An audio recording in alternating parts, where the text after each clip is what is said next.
শিবিরের নেতারা বা ডাকসুর নেতারা এই মোসাদ্দেক, সাদিক কায়েম এরা বলল বুঝলাম, কিন্তু জামাতের কেন্দ্রীয় নেতারাও যদি তারেক রহমানকে টার্গেট করে মিথ্যা প্রচার করতে থাকে তাহলে এর পরিণতি কি? আমি সেটা ভাবছি। রাজনীতিটা বোধহয় আর রাজনীতির মধ্যে থাকবে না।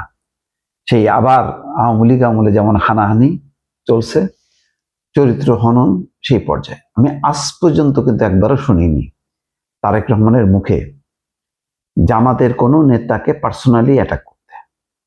এমনকি শেখ হাসিনা, যিনি একেবারে নিশ্চিত তারেক রহমান ছিল এবং সবাই জানতো যে তারেক রহমানকে কোনোভাবে যদি লন্ডন থেকে দেশে আনা যেত তাকে ফাঁসিতে ঝোলাতো। এই ব্যাপারে তো কারো সন্দেহ থাকার কথা না। এত বড় সত্য জানার পরেও মিয়া গোলাম পরোয়ার বলতেছে 17 বছর যারা দেশের বাইরে ছিল তারাই গুপ্ত।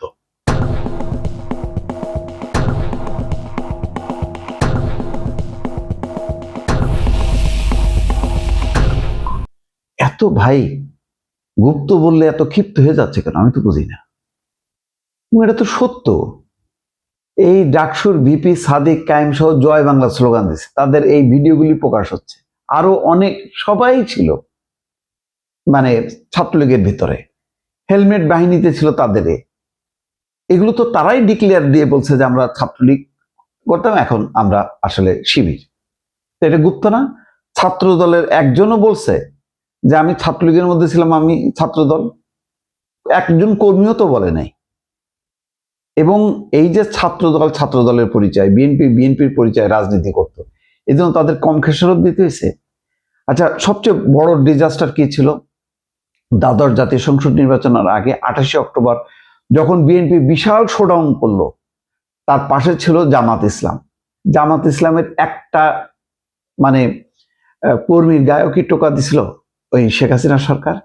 অথচ 28 অক্টোবরের ওই শোডাউনটা তছনছ করে দিল, মারা গেল, সমস্ত নেতৃবৃন্দকে কারাগারে ঢোকালো, জামাত অক্ষত।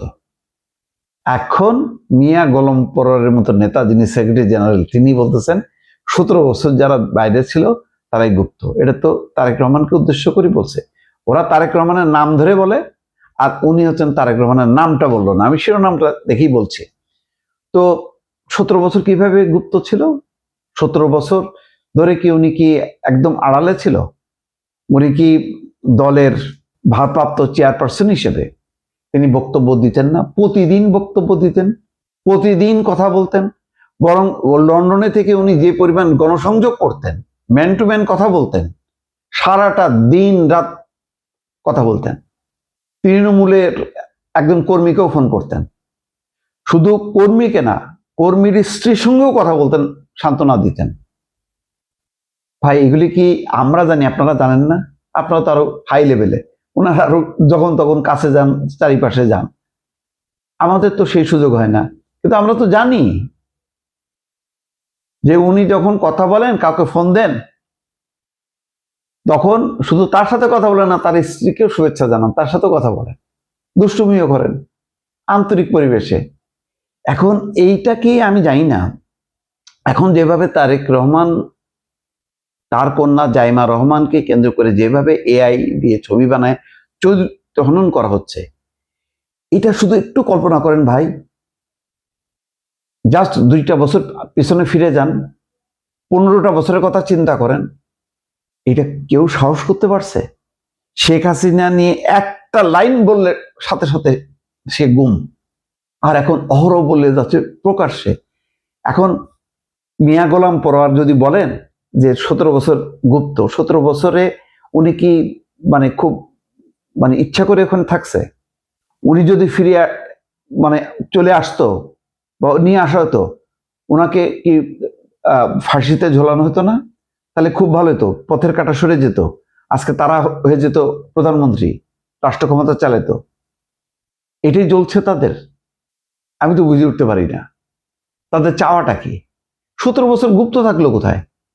তার বরং কোনো ছবি যাতে না হয়, তিনি যাতে কথা না বলতে পারতেন, এই জন্য তো 21শে টিভির সালাম সাহেবেরকে চরম খেসারত দিতে হয়েছে। কারাগারে যাইতে হয়েছে। কোনো গণমাধ্যম তারেক রহমানের বক্তব্য প্রচার করতে পারতো না, তার ছবি ছাপাইতে পারতো না। কিন্তু তিনি যেটা পারতেন, জুমে দলের নেতাদের সাথে কথা বলতেন, বিভিন্ন জনের সাথে যোগাযোগ করতেন, ব্যাপক গণসংযোগ করতেন। কখনোই গুপ্ত ছিলেন না, তিনি প্রকাশ্য ছিলেন। তিনি লন্ডনে ছিলেন, কোথায় ছিলেন, কোন বাসায় ছিলেন, সবই ছিলেন, না জানার কি আছে। বরং আমি নিজে যখন নাকি গত অন্তত 5 বছর, শেখ হাসিনার লাস্টের 5 বছর আমি বিভিন্ন জায়গায় যখন বিদেশে গেছি, তখন আমি বিএনপির কর্মীদেরকে দেখছি, জামাতের শিবিরের কর্মীদেরকেও দেখছি। বরং জামাত শিবিরের শত শত কর্মী তারা নানাভাবে পালায় চলে গেছে অত্যাচারের মুখে টিকতে না পেরে। তারা হয়তো মামলা মোকদ্দমার কারণে তারা তখন প্রকাশ্যে আসার সুযোগও নেই, কিন্তু দেশে যারা ছিল তারা তো গুপ্ত ছিলই।